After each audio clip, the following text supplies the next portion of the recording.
giving a tweet right after the fight. Any response to Terence Crawford, who had something to say? Yeah, we ain't worried about retired. You know, we focus on tasking and taking over this division. We ain't worried about the retired fighters. Yeah, y'all keep on throwing Terence up. Terence took you retired. Leave Terence alone. Let him do what he's supposed to do. You know what I mean? Have fun and enjoy his family. I done made it, baby. And they still want me to come out of retirement and whoop on some people. Hey, what more can I ask for, man? I'm blessed. Life is beautiful right now. After stopping Xander Zayas, Boots Ennis did not waste any time at all looking for his next move or next big fight. He used that exact moment to call out Terence Crawford, making it clear who he wants to face in the ring very soon. Xander had, when you come to Boots, I wouldn't worry about nothing at all. When he fights, I don't worry, man. I don't worry at all. They can hear me, brother. Boots had just finished a young, hungry fighter in Xander, but instead of acting satisfied, he pointed straight toward one of the greatest fighters of this era. Calling out Crawford after a knockout sends a clear message. Boots is not just trying to collect wins, he wants the biggest names and the hardest. A realistic fighter you could see him coming out to fight you? Oh, Crawford? I mean, I don't know. He retired, so that's what he's doing right now. He in retirement, he chilling. But that also raises the pressure on him quite a lot, because Crawford is not just another champion you can overlook or underestimate so easily. He is a smart, dangerous, complete fighter who can punish every single mistake that you make in the ring. So when Boots says that name out loud, fans immediately start asking the real question that matters most: is he ready for that level right now, or did the Xander knockout make him feel more unstoppable than he should actually be at this point in his career?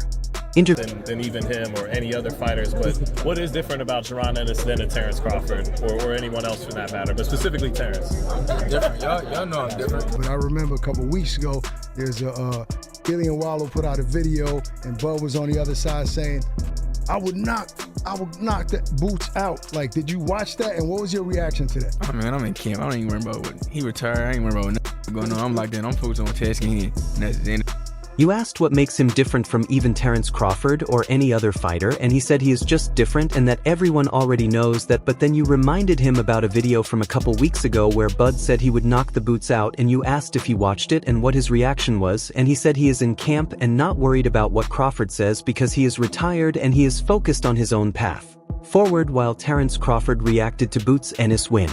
And his response made the whole conversation even more interesting when he tweeted that he would keep his comments to himself but hoped everyone understood what he meant, which added a different tone to the celebration because Boots got the win and made a statement. But Crawford reminded everyone that calling his name brings a completely different level of pressure. Then Boxing Massacre tweeted that Crawford is an OG savage and called Boots overrated while saying that fraud should never mention Bud's name in his life. After that, Rick Glazer gave one of the sharpest reactions to the whole debate by asking if anyone still thinks Ennis beats Crawford because Crawford would stop him, and he pointed out that a blind man can see Ennis has a shaky chin since he was wobbled 3 times versus Zayas, who is not even a puncher. So Rick was not impressed enough by the stoppage to say Boots is ready for Crawford, and instead he focused on the moments where Xander touched him and hurt him and made people question his chin. So while some fans saw Boots making a statement, Rick saw warning signs, because in his view, if Zayas could wobble Ennis, then a sharper and more dangerous fighter like Crawford would not just expose those openings but finish the job. According to Boxing Barbecue, they do not think we will get this fight now that Crawford is retired, but as Boots moves on, people will always compare their careers. However, Ray Jackson reacted from the other side and made it clear he still believes in Boots Ennis against Crawford by tweeting that Boots will beat him, which shows why this debate is not going away, because while some people point at Boots' defensive mistakes and say Crawford would stop him, others still believe Ennis has the size, power, speed, and youth to give Bud real problems. And Ray's tweet was short but direct, and he is not buying the idea that Crawford is automatically too much for Boots. Then Nagy reacted by turning the debate into a question for the whole boxing community when he asked Boxing Twitter if Crawford came out of retirement right now, would he beat Boots? And that question shows exactly where the conversation went after Boots stopped Xander Zayas, because instead of everyone only celebrating the knockout, fans immediately started comparing Ennis to Crawford, with some people believing Boots is younger, stronger, and active enough to give Bud serious problems, while others think Crawford's timing, experience, defense, and ring IQ would expose every mistake Boots showed. Against Xander, and after Crawford said he would keep his comments to himself, Boots did not sound bothered by it because on his side he had just stopped. Xander Zayas made a statement and called out the biggest name people keep measuring him against, so when Crawford laughed and hinted that he saw something, Boots treated it like another reason to push for the fight even more. Back to the corner, he like, yo, man. Yo, man, stop playing. I'm like, all right. From Boots' side, Crawford can laugh online and hint that he sees flaws, but if he is retired then there is no real fight to prove it, and that is why Boots' reaction hit differently, because he was basically putting pressure on Bud by saying if Crawford really thinks he can beat him then he should come back and show it instead of staying on the sidelines waiting and watching from afar. Bunch of names and just said, you know, are they going to be easy work or not? You said easy work to everybody, including Terence Crawford. You know, obviously he's had comments to Gilly about saying, you know, that he tried to make a fight with you. You were too young at the time. That's what your team said. Do you think any of this talk gets to a point where you get him to come out of retirement and face? He made it clear that he does not care who is standing in front of him at all, whether it is Terence Crawford or anyone else. He believes he will beat them, and that answer was not just about calling out Bud, it was Boots saying the name does not change his mindset, because if Crawford wants it he is ready, and if another top fighter wants it he is ready for that too, without any hesitation or doubt in his mind. That you talked about that, I want to mention, because you're so talented in the ring, right? Yeah. Right away, as soon as you emerge, the boxing pundits and the public had to match you up with a Terence Crawford, right? Who was at the top of the game right now, because they couldn't see anybody else that could compete with him. So did you take that as a compliment? I mean, I really don't be paying that too much mind. Like I be me, you know. I do this for me and my family type stuff. Like, right. I know I got to carry my legacy. Right. And my brothers did it, you know, at a high level. My dad did it, so I just want to take my next into the next level. So I ain't really next level. So I really wasn't like too. When I was coming, I really wasn't too worried about who was this, who was that. Like, yeah, you was focused on what you was trying to do. I know my task in hand. My task in hand was coming up. At that time, I was fighting at 47, so. Then Boots Ennis responded with the kind of confidence you expect from a fighter who believes he is ready for anybody. Crawford, you showing us you can switch hit and all of that and do it great from both sides, and I guess that's probably why Canelo welcomed you in the camp for when he was gonna fight Crawford. But how did that come out? Did you guys call them? Or? Well, him and my brother go way back. You know, my brother was in. That's right. It was in camp with when he fought Mosley. And I think he was in camp for him when he fought Gomez, Alfonso Gomez. Alfonso Gomez. Yeah, so he was in camp with him twice, and him and my brother got a great relationship. I'm like, man, great relationship. So I'm like, might as well go out there and, you know, get in some shape. And I was getting ready for my fight, and that was my first fight moving up. So why not spar, you know, Canelo. You know, Boots also talked about the weight difference and how he feels stronger now since moving up has made him feel like his body is carrying the power better, and that confidence showed in the way he spoke, because he was not acting like the bigger weight was a problem at all. He was acting as if it gave him even more room to be dangerous, which matters because when a fighter feels stronger at a new weight his mindset changes, and Boots already had speed, timing and confidence, but now he believes. The extra strength makes him harder to deal with, so when he says he does not care who is in front of him, it sounds even more serious because he feels like his body is catching up with his ambition, and that makes the Crawford debate even louder than before. Debate even louder. At 147, obviously, you were winning big fights, but they attached you to Bud Crawford so much. And now you're at 154. Do you feel a lot stronger at that weight? Like, is it really... that weight difference, does it make a big difference, like making weight? Yeah, for sure. I feel way stronger this weight class. I should have probably been moved up, but as you know, I was staying down there, you know, trying to, you know, be undisputed down there. And You know y'all going to see, and then Bernie Thoc's boxer dropped his own take on the Jaron Ennis versus Terence Crawford debate, and his reaction added even more fuel to the argument because he looked at the matchup like a real test of levels where Boots has the youth size, speed, and confidence, especially now that he feels stronger at the new weight, but Crawford is the kind of fighter who does not just fight with power, he studies, adjusts, sets traps, and makes opponents pay for every single mistake, and that is why this debate is so heated, because Boots can look dangerous against almost anyone, but Crawford is not just anyone at all.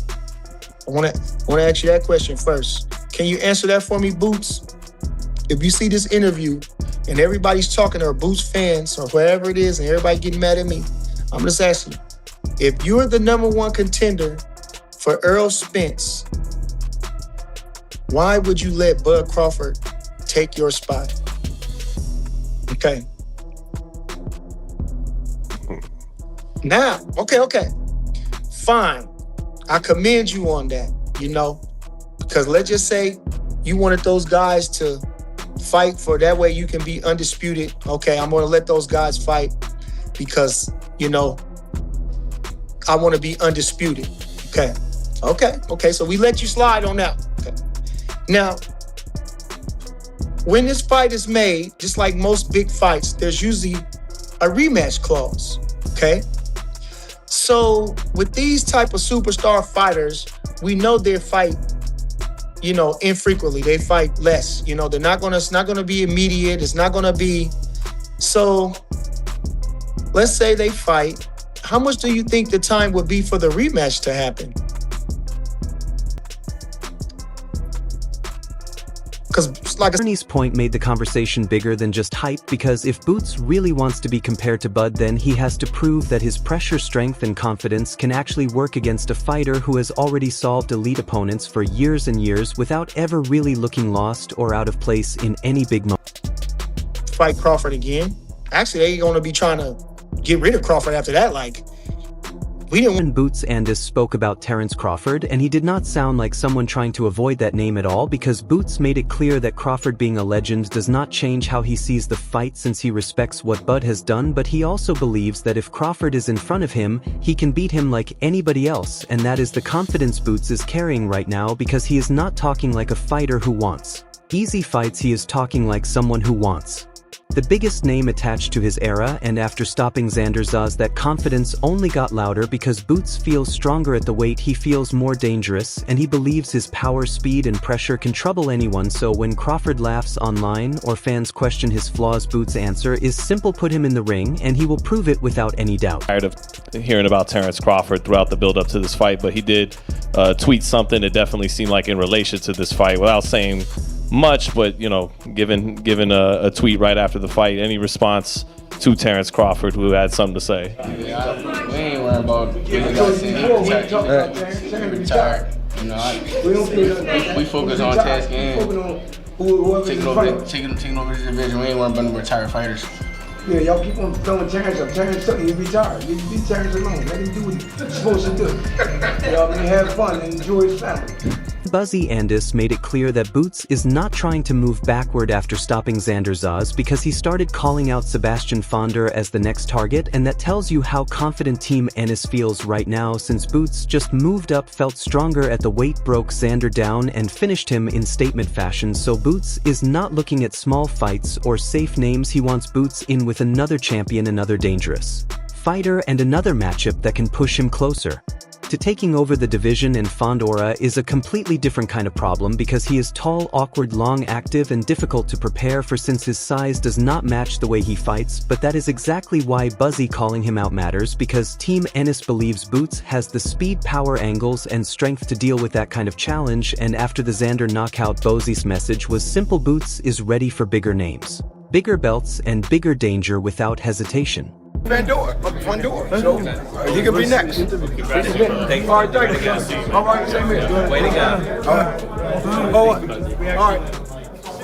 Shannon Sharp, Chad Ocasino Johnson, and Joe Johnson reacted to Boots and his dominant win over Xander Zayas, and they all looked at it like a clear boxing clinic from the opening bell, because the main point was simple: Boots was in control almost the whole fight, since he was faster, stronger, sharper, and more comfortable at the weight. And Shannon also pointed out that Xander just did not look like the bigger fighter in there, because even though Zayas came in with skill and confidence, Boots made the size and strength difference feel real once the fight started. But they also noticed something important, which was that Boots got a little too comfortable at times, because he was winning clearly, but there were moments where he opened up, took chances, and gave Xander small windows to land, and that is what made the reaction balanced, because Boots looked special, but if he wants names like Crawford, those little moments of comfort can become dangerous very quickly. Let me know when to go on. Go ahead. All I'm gonna say is this: when he came, when he switched, he started on the orthodox because he's an orthodox fighter. Yes. He went to southpaw. Ocho, every lead left he threw, he landed it. He was like, damn, 100%. I'm talking about flush. I'm like, damn, Xander, he doing all this, his head still. It's like, you know how they move that ball and they be punching that ball and be going back and forth. Yeah. That's Xander head. Shoulders moving, head right there. Ping, right there. Ping, Hey. But Boots took a little beating too now. Hey, Joe, that third round. Come on. That third round, I mean, Boots said it. Boots said it, you know, when he talked to the commentator after the fight in that third round, I got a little bit lazy with my defense. Now, he took some shots, and Joe, but most of the time he rolled with him. But at that third round, and I'm surprised that Xander, also, that Boots being the puncher that he is, Xander chose to just stay in the pocket and just. You better get out of range or move your head. Do both. Get out of range and move your damn head. Yeah. Boots showed me something though, because he took some. He took a little beating himself, Uncle Ocho, for him to still stay in there. Stay in that pocket like that. And fight that. Oh man, listen. The only thing that concerns me is, you know, Boots fighting better competition. And you know, guys who probably hit a little harder. Yeah, I mean, especially once you go up to 154. Well, he at 154 now. He talking about he might end up at 68. You start going to 60, 68 when you start getting middle and super middle. Boy, look. My reaction to Jaron Boots Ennis stopping Xander Zayas in the 7th round. Great performance. I want to salute both of the fighters for putting it all on the line. Their undefeated records on the line. The young Puerto Rican unified champion, you know, stepped up in competition when it came down to Jaron Boots Ennis. Lots of people believe that he is the phenom in boxing, the upcoming star in boxing. But was this performance that catapulted him for that? Well, first round, drops him. Second round, beats him. I say third round and fourth round, I felt like Xander Zayas had lots of success in those rounds. I felt like he hurt Jaron Boots Ennis. I seen Jaron Boots Ennis clinching in the third round. Then Teddy Atlas reacted during the Jaron Ennis versus Xander Zayas fight companion, and his breakdown focused on the difference between talent, pressure, and discipline. Teddy looked at Boots like the fighter who had more weapons from the start. The speed, power, angles, and confidence were all there, and once Ennis started forcing Xander to fight at his pace, the fight— Then Teddy Atlas reacted during the Jaron Ennis versus Xander Zayas fight companion, and his breakdown focused on the difference between talent, pressure, and discipline, because Teddy looked at Boots like the fighter who had more weapons from the start, since the speed, power, angles, and confidence were all there, and once he started forcing Xander to fight at his space, the fight became harder and harder for Zayas to control, since Boots was not just throwing shots, he was breaking Xander down, taking space away from him and making him react instead of leading. But Teddy also noticed the same thing that other analysts pointed out, which was that Boots got comfortable at times, because when a fighter is winning, that clearly he can start taking risks he does not need to take, and against Xander he could get away with it, but against someone like Crawford or Fondora, those little openings can become a much bigger problem to handle.